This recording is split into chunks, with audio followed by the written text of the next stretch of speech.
त्याचा काढा केला जातो. हे काढा करायचं मशीन आहे आपल्याला, बरोबर आहे. त्याच्यामध्ये काढा केला जातो. ह्या काढ्यामध्ये शिजवले जातात. शिजवूनंतर त्याच्यामध्ये काढा बराच होता, आपण पहाटेपासून लावलंय त्या काढ्यामध्ये हे आवळे शिजवले आपण, आणि याच्यात सगळं त्या आवळ्याचा पण अर्क उतरतो आणि ते आवळे शिजतात. ते आवळे शिजले की त्याच्यानंतर ते शिजल्यानंतर त्याला बारीक असं पेटलं जातं बारीक, आणि पेटून त्याच्यामध्ये मग तुपात त्याला परतलं जातं. गाईच्या गिरगाईच्या तुपामध्ये त्याला चांगलं परतवलं जातं. परतवून त्याच्यानंतर हा काढा आटून घेतला जातो. आटवून त्याच्यामध्ये खडी साखर टाकली जाते. खडी साखर आणि त्याचा पाक केला जातो. त्या पाकामध्ये सगळं परतून त्याच्यात काही औषधी वनस्पती सगळं परतून सगळं ते तयार केलं जातं. त्याचा एक वेगळा पाक झाला तर तो तयार होतो. त्याच्यानंतर मग त्याच्यामध्ये मध, वंशलोचन किंवा अशा वनस्पती टाकून ते तयार करतो. त्याच्याने काय होतं तर तो जो आहे तो सर्दी, खोकला, कफ, इम्युन पॉवर वाढण्यासाठी मदत करतो. आवळ्याला लक्ष्मीचं रूप म्हटलेलं आहे. आपण तर लक्ष्मीपूजनाला आवळा लागतो पण नाही. म्हणजे लक्ष्मी म्हणजे काय, आपलं लक्ष, आयुष्याचं लक्ष नेण्यासाठी जी गोष्ट मदत करते तिला लक्ष्मी म्हणतात. काही असू म्हणजे तुम्हाला कोणी धान्य दिलं, कोणी पैसा दिला, एखादी वस्तू दिली, ती सुद्धा लक्ष्मी असते. त्या गोष्टीला लक्ष्मी म्हणतात. म्हणजे आपल्या आयुष्यातलं लक्ष गाठण्यासाठी लागणारी गोष्ट म्हणजे लक्ष्मी. लक्षाची अश्मी, लक्षाला नेणारी लक्ष्मी असेल. तर ती लक्ष्मी मिळण्यासाठी आवळा मदत करतो. म्हणजे काय, आता आपल्या आयुष्याचं काही गाठायचं म्हणजे काय, तुमचं आयुष्य निरोगी असलं पाहिजे, आजारी पडलं नाही पाहिजे, बळ वाढलं पाहिजे, म्हणून या ऋतूमध्ये आवळे येतात. म्हणजे आपल्या शास्त्रामध्ये सुद्धा ज्या ऋतू जे लागतं, उन्हाळ्यात आंबे येतात, आणि त्यावेळेस उन्हाळा असतो ना, गरमी वाढते, मग ती गरमी कमी होण्यासाठी गोड फळ असं आंबा येतो. आणि या ऋतूमध्ये काय लागतं का, आंबट गोड पदार्थ आहेत. म्हणजे हा काय असतो, आवळा खाल्ला पहिले आंबट लागतो, नंतर थोड्याने गोड लागतो. म्हणजे हे काय करतं, शरीराचं बळ वाढवतं, फुफ्फुसांची ताकद वाढवतं, स्नायूंची ताकद वाढवतं, आणि रक्ताचं जे चयापचय प्रक्रिया असते किंवा रक्त विसरण प्रक्रिया असते ना, ती खूप चांगल्या पद्धतीने करतो. म्हणून या काळात आवळ्याचा मुरंबा, आवळा कॅन्डी किंवा आवळ्याचे जे पदार्थ असेल त्यात आपल्याला जास्त काळ टिकण्यासाठी, आता आवळ्याचं कॅन्डी जास्त टिकत नाही, मुरंबा जास्त टिकत नाही, मग त्यासाठी काय करतो आपण, आवळ्याचा च्यवनप्राश म्हणतो. मग त्याची प्रक्रिया असते, मग त्याचं ठरलेलं टेम्परेचर आणि त्याच्यानुसार ते बनवलं जातं. पण आपण इथं बनवत असताना हे आवळे तोडतानाच मंत्र म्हणून तोडतो. त्याची जी विधी सांगितली आहे, त्या ओंकाराचा काही विशिष्ट मंत्र म्हणून त्या झाडापासून तोडले जातो. म्हणजे उदाहरणार्थ समजा तुमचा एखादा केस तोडला अचानक कोणी, अरे किती जोरात तोडलं, पण तुम्हाला डायरेक्ट तुझा केस टाकतो, घेऊ का आपण, हळू तुम्ही हा घे काढून घेऊ, असं होतं का. म्हणजे तुझं पांढरे केस उपटताना विचारतात. तसंच झाडाचा सुद्धा कोणत्याही पार्ट घेत असताना त्याची परमिशन घ्यावी लागते. तर आपण जर असं तोडून आणलं तर त्याच्यात ताकद येत नाही. झाडाला जर परमिशन आपण मागितली का, तू आम्हाला जी औषधी वनस्पती लागतात त्या जर तू समजा ह्या लोकांच्या कल्याणासाठी तू आम्हाला देते, तर त्याची परमिशन घेऊन ती वनस्पती तोडल्या जातात. मग नक्षत्र असतात, वेगळ्या प्रकारच्या नक्षत्र ऋतूला त्या वनस्पती तोडल्या जातात, त्यापासून घेतल्या जातात. त्याच्यामुळे या औषधांमध्ये काय वीर्य खूप जास्त असं ताकद असते. तोडून आणलेली जास्त त्याच्यात वीर्य कमी झालेलं असतं, बरोबर. तर त्याच्याने काय होतं का, याच्यामध्ये वीर्य जास्त येतं. मग त्यात काही मंत्र म्हटले जातात. म्हणजे आपण इथं कालपासून इथं मंत्र म्हटले गेले या सगळ्या आवळ्यांवर मंदिरात आपला अश्विनी कुमार आहेत की अश्विनी कुमार धन्वंतरी. च्यवनप्राश कोणी निर्माण केला होता, अश्विनी कुमारांनी. कोणी तयार केला होता, कोणी केला होता, मोठ्याने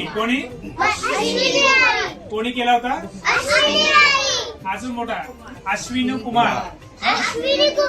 अश्विनी कुमार कोण होते, देवांचे डॉक्टर. कोण होते, हा, देवांना गणपतीला हातीचं सोंड लावली ती कोणी लावली, ती अश्विनी कुमार लावली. ती देवांची ज्या सर्जरी व्हायची ना, ते अश्विनी कुमार करायचे, बरोबर. तर ते अश्विनी कुमार जे होते ना, ते सूर्याची मुलं आहेत. कोणाची मुलं आहेत, कोणाचे, सूर्याचे 2 मुलं आहेत. कोण, अश्विनी कुमार. आणि अश्विनी कुमारांनी च्यवन ऋषी, जे एक वयस्कर व्यक्ती होते, ऋषी होते, त्या ऋषींना सारखे आजारी पडायचे, बरं वाटत नव्हतं, त्यांना तरुण करण्यासाठी च्यवनप्राश तयार केला गेला. मग कोणी तयार केला होता, अश्विनी कुमारांनी. अश्विनी कुमारांनी च्यवन ऋषींसाठी तयार केला, म्हणून त्याचं नाव ठेवलं च्यवनप्राश, बरोबर. प्राश म्हणजे काय, ताकद देणारं, बळ वाढवणारं. च्यवन ऋषींना ताकद देणारं औषध म्हणजे च्यवनप्राश. मग अश्विनी कुमारांनी त्यांना तरुण बनवण्यासाठी च्यवनप्राश बनवला गेला, आणि मग तो आपण वापरतो.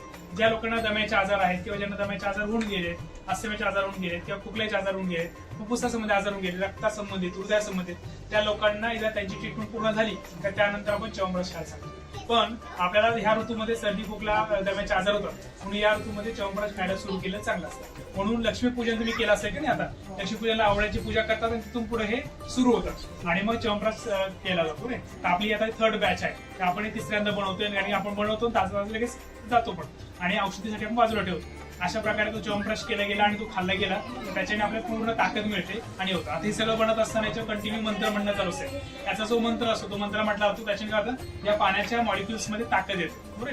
आपण होतं अभिमंत्रित पाणी, म्हणजे काय, पाण्यामध्ये काय होतं, स्टोअर केली जाते एनर्जी.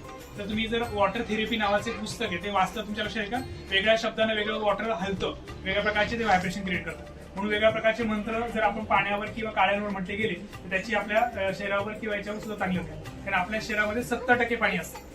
पाण्याला बॅलन्स केलं गेलं तर आपल्या शरीराची ताकद पण बॅलन्स होत असते. म्हणून आपण या प्रत्येक औषधी काळ्यांवर किंवा याच्यावर वेगळ्या प्रकारचे मंत्र म्हणत असतो. हे जे वरती ऋषी लावले सगळे हे ऋषी पूर्वीच्या काळामध्ये आपण ज्यांना देव म्हणतो, तर तुम्ही पार्वती ऐकली असतं का नाही? पार्वती गायनेकॉलॉजिस्ट होती त्या काळात, म्हणजे स्त्रीरोग तज्ञ होती.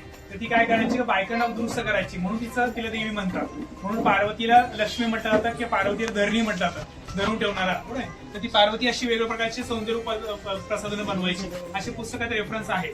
शंकर सुद्धा वेगळ्या प्रकारचे भांगेचे औषध बनवायचं. म्हणून भांग काढताना तुम्ही बाईला फोटो पाहिला असेल तर शंकर सुद्धा एक कोण होता, डॉक्टर होता. तो वेगळ्या लोकांना आजार लोकांना बरं करायचा. असे या लोकांना आपण देव म्हणतो का नाही, तेच ते देव. ते रोगांना बरे करायचे, आपल्या आजारापासून दुःखांपासून दूर करणारे जे असतात ते आपले देव असतात की नाही. तसे हे सगळे ऋषी तुम्ही जे ऐकले असतील, चरक, सुश्रुत, वाघभट, धन्वंतरी कुमार किंवा अश्विनी कुमार.